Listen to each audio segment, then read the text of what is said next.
Based on the title, I thought Attack of the Friday Monsters would be all about my baby mamas hounding me for alimony payments. But instead of a horror game, it's just a fun little coming-of-age experience. I've never played Shenmue, but I think Friday Monsters is like that. You walk around a small town, talk to people, and take on a few quests. The beginning of the game is fairly boring, yet I still enjoy just wandering around and seeing the sights. While there's nothing particularly special about the city, around every corner there's things called Glim. If you collect enough of a certain Glim, you unlock a new card.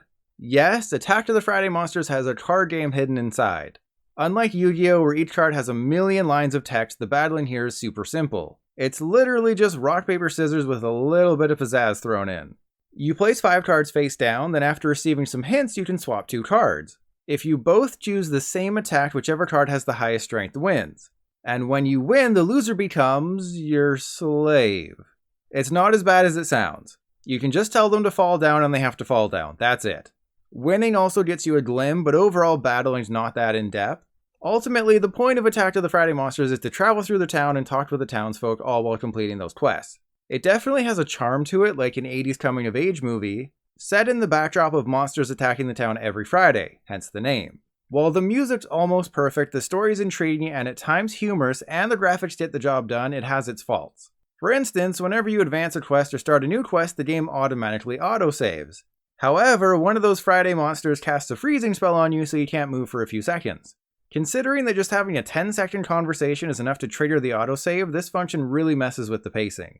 A character will tell you to follow them, then you just stand there like a statue while the game saves. You'll notice in the footage that there's very little card battling. That's because it's a minor part of Friday Monsters.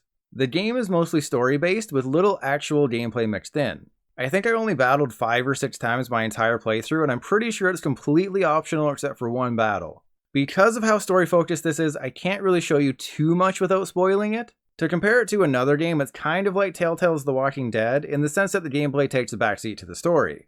You're not buying Friday Monsters to walk back and forth through the town while collecting Glim and taking each person's rarest card after a victory. You're playing it for the charm and interesting story. When the credits rolled in Friday Monsters after just 2 hours, I was glad to have played it. It's not a must-own by any stretch, but if you're in the mood for a nice little story that can be enjoyed quickly over a weekend, it's worthwhile. There is a bit of post-game content, it's just not enough to mention. The main draw is progressing each person's individual story and watching them grow. If nothing else, Attack of the Friday Monsters made me feel something, like a vampire tasting blood for the first time in years. I was dead inside, but something sparked inside me, and if only for a fleeting moment, I felt warmth in my heart. Though that could have been the large pizza I ate by myself.